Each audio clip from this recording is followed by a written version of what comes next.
Hello everyone. In this lecture, we will discuss about the cardiac cycle. इस lecture में हम बात करेंगे हार्ट साउंड की।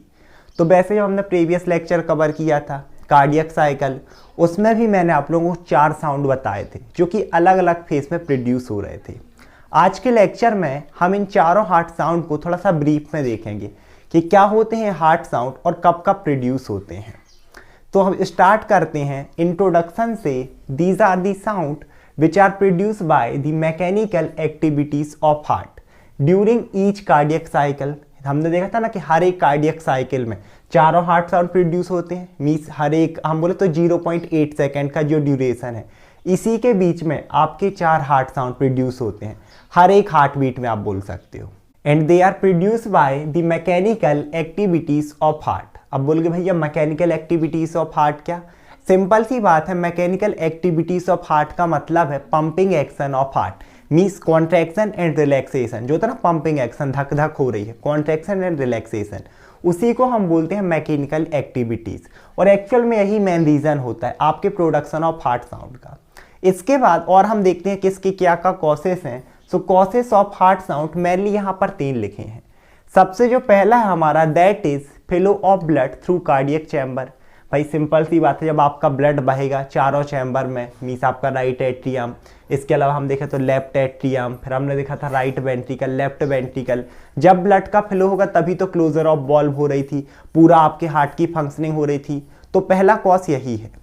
दूसरा जो कॉज है that is contraction of cardiac muscle. अब कॉन्ट्रैक्शन कहाँ कहाँ का? जो आपका एट्रियल मस्क्यूलेचर है वहाँ का भी कॉन्ट्रैक्शन, साथ ही साथ जो नीचे हमारे वेंट्रिकल्स थे उनका भी कॉन्ट्रैक्शन, जो कार्डियक मसल फाइबर है। तीसरा जो सबसे इंपॉर्टेंट कॉज है that is closure of valve. और कौन कौन से वॉल्व? एक तो आपके एट्रियोवेंट्रिकुलर वॉल्व जो कहाँ कहाँ प्रेजेंट थे, आपके राइट एट्रियम और राइट वेंट्रिकल के बीच जो था आपका ट्राइकस्पिड वॉल्व, और लेफ्ट एट्रियम और लेफ्ट वेंट्रिकल के बीच था आपका बाइकस्पिड वॉल्व। हमने देखा था ना कॉस वीकेंड की वजह से कौन सा हार्ट साउंड प्रोड्यूस हो रहा। इसके साथ साथ सेमिल्यूनार वॉल्व मीन्स अर्धचंद्राकार, जो कि आपकी आयोटा में प्रेजेंट था, आयोटिक वॉल्व। पल्मनरी आर्टरी में हम देखें तो पल्मनरी वॉल्व। तो इनका जो क्लोजर है ये भी बहुत इंपॉर्टेंट रोल प्लेस करता है। स्पेसिफिकली मैं बताऊंगा एक एक में कि कौन सा कॉज कौन सा हार्ट साउंड प्रोड्यूस कर रहा। तो मेनली हमारे पास 4 हार्ट साउंड प्रोड्यूस होते हैं हार्ट में। इसमें से भी जो 2 हैं, फर्स्ट और second, they are most prominent. ये ना बहुत ज़्यादा प्रोमिनेंट होते हैं, तभी बोलते हैं ना कि धड़कन धक धक धक धक। एक्चुअल में वो धक धक नहीं होता, लब डब चलती हैं। और यही फर्स्ट और सेकंड हार्ट साउंड है, लब एंड डब। लब और कुछ मत समझना, लब एंड डब। इसके साथ इसीलिए हम इन्हें बोलते हैं क्लासिकल हार्ट साउंड, क्योंकि ये मोस्ट प्रोमिनेंट है और हम इजीली सुन सकते हैं स्टेथोस्कोप से। आप कभी भी वो लगा के देखना या ऐसे हाथ रख के फील करना तो आपको समझ में आ जाएगा। इसके साथ 2 और हार्ट साउंड रहते हैं। एक रहता है हमारा थर्ड हार्ट साउंड, उसके बाद फोर्थ हार्ट साउंड। ये इतने ज़्यादा प्रोमिनेंट नहीं है तो ये ना हम क्लासिकल हार्ट साउंड में नहीं रखते।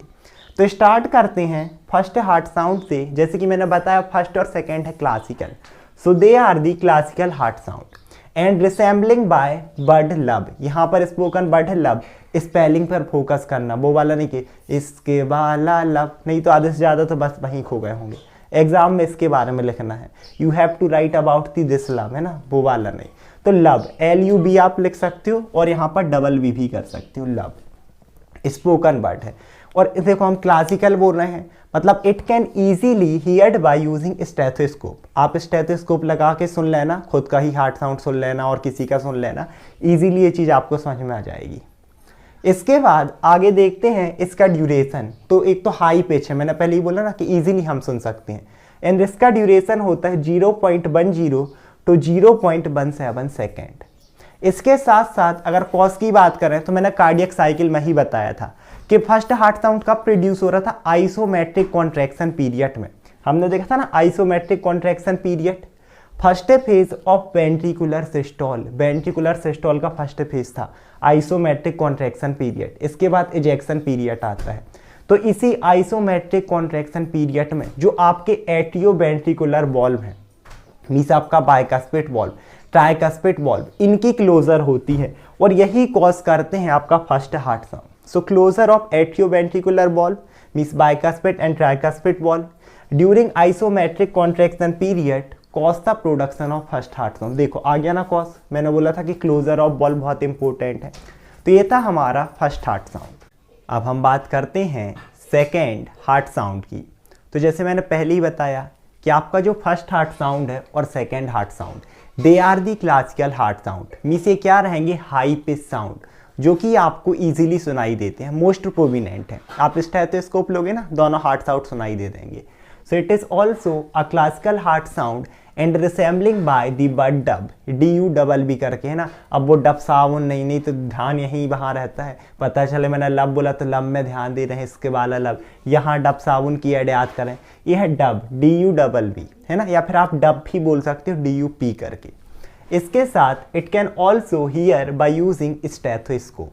अगर हम ड्यूरेशन की बात करें, जैसे मैंने बोला हाई पिच्ड साउंड है, 0.10 to 0.14 सेकेंड इसका ड्यूरेशन रहेगा। अगर कॉज की बात करें तो मैंने कार्डियक साइकिल में भी इस चीज़ को बताया है ना। अगर आप लोगों ने पर्टिकुलरली कार्डियक साइकिल का वीडियो नहीं देखा तो आप देख सकते हैं, मैं लिंक डिस्क्रिप्शन में दे दूंगा। इसके बाद अगर कॉज देखें तो closure of semilunar valve, first किस वजह से हुआ, closure of atrioventricular valve means bicuspid tricuspid.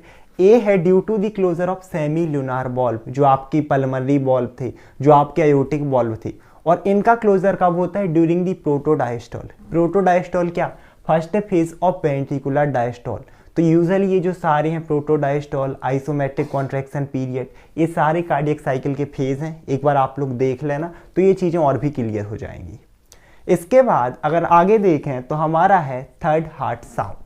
अब थर्ड हार्ट साउंड क्या रहेगा, it is inaudible by stethoscope. इसे हम स्टेथोस्कोप से नहीं सुन सकते क्योंकि लो पिच साउंड है। So it can not audible by stethoscope. तो किससे सुन सकते हैं भैया, it can be hear by using microphone. आप माइक्रोफोन यूज कर सकते हो इसको सुनने के लिए। अगर हम ड्यूरेशन की बात करें तो 0.07 से लेके 0.10 सेकेंड। फर्स्ट हार्ट साउंड का सबसे ज़्यादा था, हमने देखा था 0.10 से 0.17, सेकेंड का 0.10 से 0.14, इसका और भी कम हो गया 0.07 से 0.10। इसके बाद का और भी कम रहेगा जो हम फोर्थ वाला देखेंगे। इसके बाद अगर इसके हम कॉज की बात करें थर्ड हार्ट साउंड, तो सिंपल सी बात है, हमने देखा था filling of blood into the ventricles, rushing हो रही थी, रैपिड फिलिंग को आप रसिंग भी बोल सकते हो। So it is produce by the rapid filling of blood into the ventricles. अब बोल के भाई ये कब हो रहा था, फर्स्ट रैपिड फिलिंग फेज या फिर फर्स्ट रैपिड फिलिंग पीरियड। आप फर्स्ट भी बोल सकते हो या सिर्फ रैपिड फिलिंग पीरियड भी बोल सकते हो, ये भी कार्डियक साइकिल का ही एक फेज है। इसके बाद हम आगे देखते हैं अपना last heart sound, that is fourth heart sound. अब ये क्या होता है, अभी इसे क्या था, देखो जो दो फर्स्ट के थे क्लासिकल, इसे हम स्टेथोस्कोप से सुन सकते थे। थर्ड वाले को स्टेथोस्कोप से नहीं सुन पा रहे थे तो माइक्रोफोन से सुन रहे थे, इसे आप किसी से नहीं सुन सकते। फिजियोलॉजिकल कंडीशन में, नॉर्मल कंडीशन में इनऑडिबल होता है। So in normal physiological condition it is inaudible. ये सिर्फ ऑडिबल होता है ड्यूरिंग दी पैथोलॉजिकल कंडीशन, क्या आपको कोई कार्डियक डिसीज है ना, होते हैं बहुत सारे, कंजेनाइटल हार्ट फेलियर है, एरिथमा है, कार्डियक इस्चेमिया है, बहुत सारी कंडीशन है हार्ट से रिलेटेड। तो इन पैथोलॉजिकल कंडीशन में ऑडिबल हो जाता है। इसके साथ साथ इट इज स्टडीड बाय, हम इसे ना ग्राफिकल रिकॉर्डिंग के थ्रू स्टडी करते हैं, रिकॉर्ड करते हैं। स्पेशली अगर हम बात करें तो फोनो कार्डियोग्राफी, फोनो मतलब साउंड, कार्डियक मतलब हार्ट, और ग्राफी मतलब एक ग्राफिकल रजिस्ट्रेशन के थ्रू। इसके साथ ड्यूरेशन की बात करें तो और कम, 0.02 to 0.04 सेकेंड। तो ये थे हमारे चारों हार्ट साउंड। फर्स्ट सेकेंड जो कि क्लासिकल है, स्टेथोस्कोप से सुन लो। थर्ड है इनऑडिबल बाय स्टेथोस्कोप, लेकिन माइक्रोफोन से सुन लो। चौथा नॉर्मल कंडीशन में तो इनऑडिबल है, लेकिन ड्यूरिंग पैथोलॉजिकल कंडीशन उस टाइम पर ये हम ना ऑडिबल हो जाता है। दो बहुत ही इंपॉर्टेंट चीज़ है यहाँ पर, आप क्लिनिकल की बोल सकते हैं या फिर अप्लाइड फिजियोलॉजी। अच्छा एक चीज़ और, इसका कॉज हमने नहीं देखा। तो अगर हम कॉज की बात करें तो ये हमने देखा था एट्रियल सिस्टोल में, जब हो रहा था आपका contraction of atrial musculature, means आपका राइट एट्रियम कॉन्ट्रैक्ट कर रहा था, लेफ्ट एट्रियम कॉन्ट्रैक्ट कर रहा था, तो उसी का कॉन्ट्रैक्शन इसे कॉज करता है ड्यूरिंग द एट्रियल सिस्टोल। ये भी आपके कार्डियक साइकिल का फेज है। अब दो इंपॉर्टेंट क्लिनिकल, पहला है ट्रिपल हार्ट साउंड। अब बोलोगे भाई ये तो चार ही थे, हाँ ये पैथोलॉजिकल वाली कंडीशन है, अप्लाइड वाली। पहली चीज है ट्रिपल हार्ट साउंड, बट कोई तोड़ लो, ये क्या सिस्टम रहेगा, जनरली मैंने क्या बोला कि आप स्टेथोस्कोप लो, आपको 2 साउंड सुनाई देंगे, लब डब आप धक धक करके भी सुन सकते हो, जैसे आप समझ में आए आपको। लेकिन अगर किसी पर्सन में आपने स्टेथोस्कोप लगाया और आपको 3 क्लियर हार्ट साउंड सुनाई दे रहे हैं, इट मीन्स इसे आप क्या बोलोगे, triple heart sound. So it is characterised by 3 heart sound in each heart beat, कि आपको है ना एक ही हार्ट बीट में 3 हार्ट साउंड सुनाई दे रहे हैं। इसे हम गैलोप्रिदम भी बोलते हैं और एक एबनॉर्मल कंडीशन है। कहीं ना कहीं ये क्या दिखाती है कि आपके हार्ट में कोई ना कोई प्रॉब्लम है। हाँ, कुछ यंग पर्सन होते हैं उनमें कई बार ये जनरली हो जाता है, नॉर्मली भी आपको सुनाई दे सकता है, बट मोस्टली केस में कोई ना कोई डिफॉर्मिटी ही है ना शो करते हैं हार्ट में। इसके साथ इससे भी खतरनाक है क्वाड्रिपल हार्ट साउंड। क्वाड्रिपल का क्वाड्रेंगल रहता है ना, क्वाड्रेंगुलर हो गया, ये हो गया, क्वाड्रिलेटरल हो गया, मतलब 4 खूंट आप समझ लो, चौकोर। तो जो क्वाड्रिपल हार्ट साउंड है ना, यहाँ 4 हार्ट साउंड सुनाई देंगे। आपने स्टेथोस्कोप लगाया और चारों एक साथ सुनाई दे रहे हैं। ये तो भाई किसी में भी हो, ये पैथोलॉजिकल कंडीशन ही शो करता है और सीवियर, कि कहीं ना कहीं पर्सन में कोई ना कोई सीवियर हार्ट डिसीज है, कोई ना कोई दिक्कत हो रही है, चाहे वो इस्चेमिया हो जाए, एरिथमा हो जाए, कंजेनाइटल हार्ट फेलियर हो जाए, या कोई भी प्रॉब्लम हो जाए। तो यहाँ आपको एक ही जो होती है ना, हमने देखा था ईच कार्डियक साइकिल, आपको चारों हार्ट साउंड सुनाई देंगे। लब दब तो दे ही रहे हैं, साथ में 3rd और 4th भी। तो ये थे आपकी कुछ पैथोलॉजिकल कंडीशन। आज के लेक्चर में इतना ही। आई होप आप लोग को वीडियो समझ में आया होगा। Thank you so much everyone.